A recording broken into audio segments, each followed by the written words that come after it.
The Coliseum in London's West End is used to staging epic theatrical productions. But even for the capital's largest theatre, this was unique. With a cast of more than 70 actors, dancers and musicians, the Mongol Khan is a riot of color and sound. But the political backdrop to the production is even more complicated than the sets. This is the first Mongolian production to tour internationally, an example of soft power according to one expert, that saw it banned in China earlier this year. With costumes based on archaeological discoveries, the 2.5-hour show was adapted from a 1998 play called The State Without a Seal, Tamagui Tor in Mongolian, by writer and poet Lkhagvasuren Bavuu. It tells the fictional tale of a king in Central Asia about 2,000 years ago, who must make sacrifices for the future of his empire. After 2 sold-out previews last week, the multi-million-dollar production officially opened on Monday evening, November 20th. The gala event saw VIP guests pouring into the Grand Theatre, and demand was so high that the show started 30 minutes late. But the fact that the curtains even lifted was a feat. A disrupted start. Just 2 months ago, the production was shut down shortly before its opening night in Hohhot, the capital of Inner Mongolia.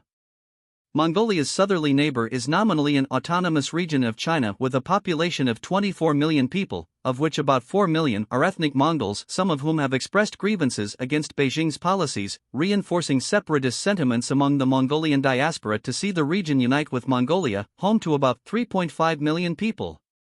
The Inner Mongolians invited us, the Chinese kicked us out, director Hiro Batard told CNN via a translator, adding that the performers were also banned from wearing traditional Mongolian outfits in public and placed under constant surveillance while in Hohhot.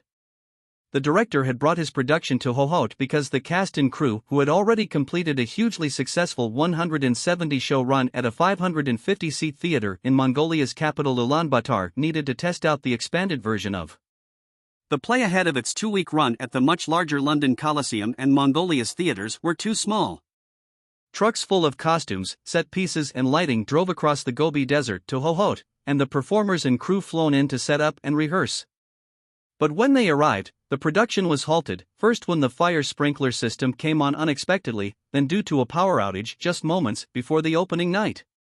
The cast and crew were then sent to an alternative theater in the city of Ordos, a 3-hour drive away. However, after setting up again, the performers were locked out of the building and all 3 planned shows had to be cancelled. We're used to censorship, but it was very strange.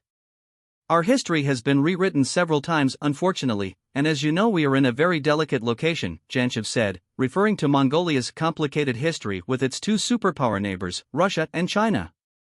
A more muted issue. John Mann, author of several books on Mongolia and Genghis Khan and who translated The Mongol Khan into English for the production's surtitles, believes it's not the content of the play that raised the ire of Chinese authorities, but rather the cultural significance.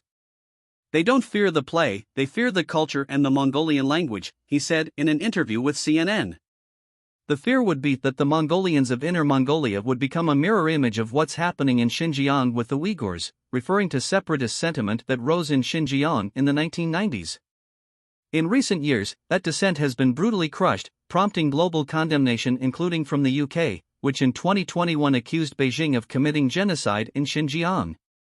Unlike Tibet and Xinjiang, Inner Mongolia has largely avoided violent ethnic unrest in recent decades, but the Mongolian culture and language have still become a target under leader Xi Jinping's intensifying push to assimilate ethnic minorities. Plays like The Mongol Khan were historically okay until quite recently because the culture of ethnic minorities was regarded as a tourist asset, said Carrie Brown, professor of Chinese studies and director of the Lao China Institute at King's College London, who recently co-authored a report on the challenges and prospects that Mongolia faces.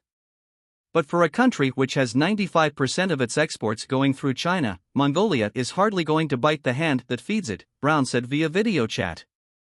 The play is useful, but it's hardly contemporary. It's a bit old-fashioned, Brown, who lived in Inner Mongolia for several years in the mid-1990s, said. The Mongolian government is not using this as soft propaganda, it's just entertainment. Beijing's issues with the play could run deeper, he said. Beijing probably does see the play as Mongolian propaganda, but it's whether they feel threatened by it.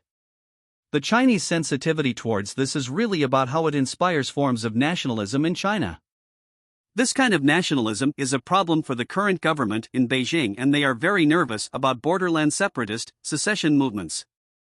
There's all these sorts of issues that you get in Tibet and Xinjiang. In Mongolia, the problem is that there is an actual country that people can look to. Brown said that it's about setting a precedent. The problem is, of course, if the Mongolians can start holding plays like this, then the Uyghurs can, then the Tibetans can, and finally you get a separate strand of nationalism, which is threatening and disruptive. This isn't like the Dalai Lama being a symbol of Tibetan independence or autonomy. This is a more muted issue. Ancient history with modern relevance. The play is set more than 2,000 years ago during the Hunnic Empire, well before the ruthless rule of Genghis Khan, who was undoubtedly Mongolia's most famous export.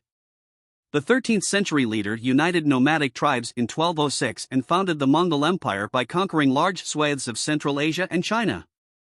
His grandson, Kublai Khan, would later lead the Yuan dynasty, which Brown said is regarded as a bit of an embarrassment by China, between 1279 to 1368, overseeing the largest land empire in human history.